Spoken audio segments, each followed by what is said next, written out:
Hello, thanks for being in a new video. This time, let me tell you what I like most and least about the Honor 200 Pro in case you are considering buying it. So as always, let me tell you, don't buy the Honor 200 Pro without watching this video.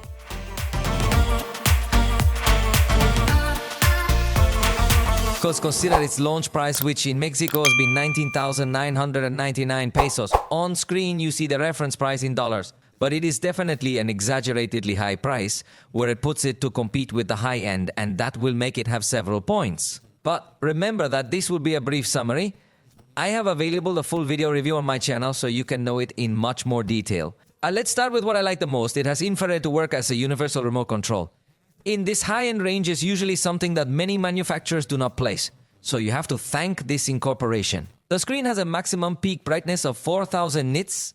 This when you're viewing HDR content, so it is a very good screen in this aspect. It also incorporates a natural tone feature that will be able to balance the white of the screen with the white of the environment. A feature very similar to Apple's True Tone, but implemented here in Honor, so it could be appealing.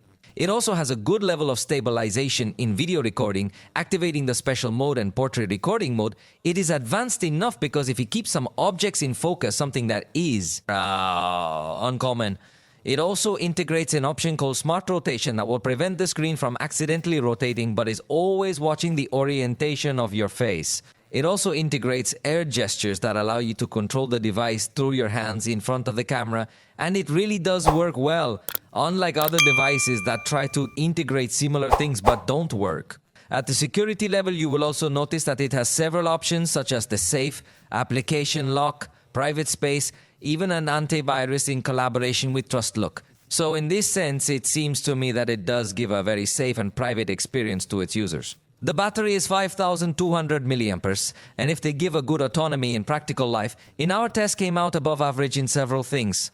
Although you have to consider that the 100 watts charge is not as fast as you might think. Imagine. Honor's ecosystem is quite complete and allows you a very good interaction between all its devices in conjunction with its laptops. And finally, it has 12 gigabytes of RAM with 512 gigabytes of storage, so it allows you to have plenty of space to save your photos and videos, and in scenarios of many open applications, it does not get slow. But now let me tell you what I did not like and what we can complain for this price.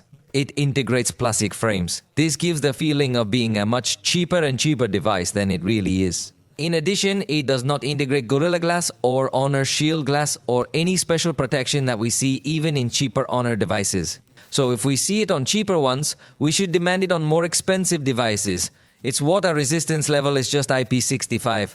In this price range where it competes with the high end, this falls too short, so we can't accept this. The screen does not have LTPO technology. This is another feature that we demand only from high-end devices, and since it has a high-end price, you can ask for it if you don't know what it is. This technology would allow the screen to consume little power when it is displaying static content, lowering its refresh rate, but that is not here.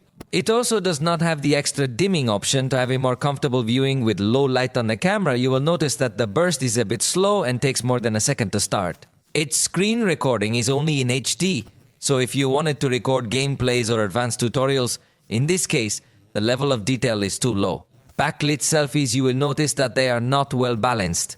Also, portrait mode of the front camera does not keep objects in focus. The ultra-wide camera does not allow you to record in full HD at 60 frames per second in backlight. Neither the ultra-wide camera nor the telephoto camera records well, only the main camera. In fact, if we are being strict at this price, the ultra-wide camera is a complete disappointment when recording at night. And in fact, the other cameras are also going to show a lot of suffering when recording at night, and at this price we are expecting something much better.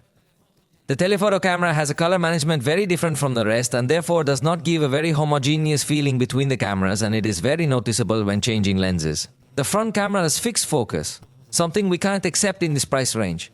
In addition, in the front camera we find a too simple quick camera mode that is only in HD.